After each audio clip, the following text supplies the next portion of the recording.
got his fall colors. So I was gonna do a metal rendition of Greased Lightning, but I feel a little unoriginal now. So I guess I'll just tell some jokes. All right. So I bet a lot of you can tell just by looking at me that I like to smoke weed, which is true. And if any of you here are trained in the fine arts of drug dealing, that took you like 0.2 seconds to figure out. And I'll tell you how I know that. It's because every time I'm in a crowd, like at a concert or something like that, someone will always come up to me and ask me if I want to buy weed. But you never really get asked if you want to buy weed. Like, it's never a question with options. It's always just some guy with the bill of his hat covering his eyes who spots you from across the room and walks up to you with his, like his hood covering his eyes like it's the hood on the robes of a Byzantine monk of the darkest, most secret order, who says something terrible in your ear, like, "Hey man, I got some green crack. Or, you look like you need some chocolate thunderfucks."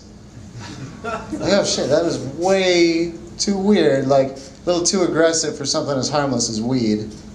And speaking of weed, I was smoking some with one of my friends on a porch recently, and there was like a spider on a web, and he said one of those things that at the time seemed like a profoundly scientific discovery, but in retrospect really needn't have been said at all. So I'm gonna repeat it to you.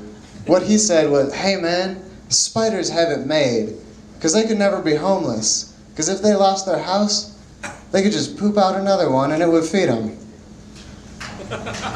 So after that dumb shit, we got to talking for a while about arachnophobia and phobias in general, and I realized that I'm envious of people with phobias.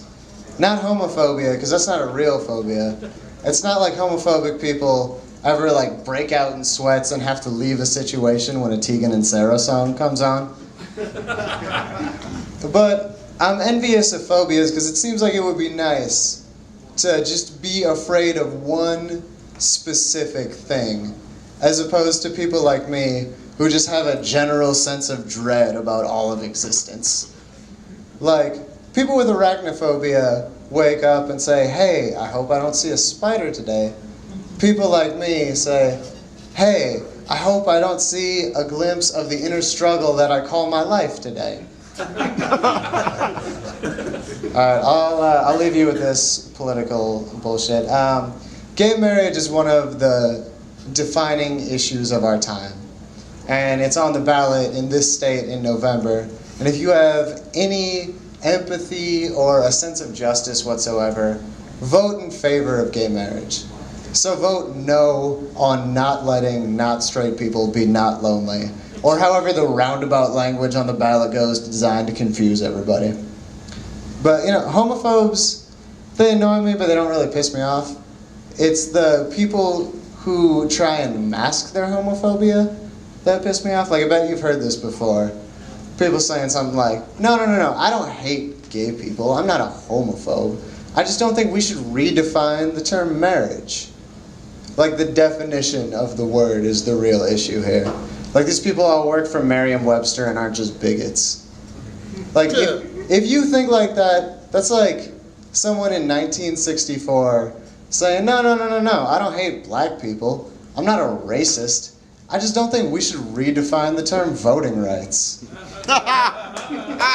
Alright, my name is Ben Hoffman. That's my time, everybody. Have a good night. Enjoy the rest of the show.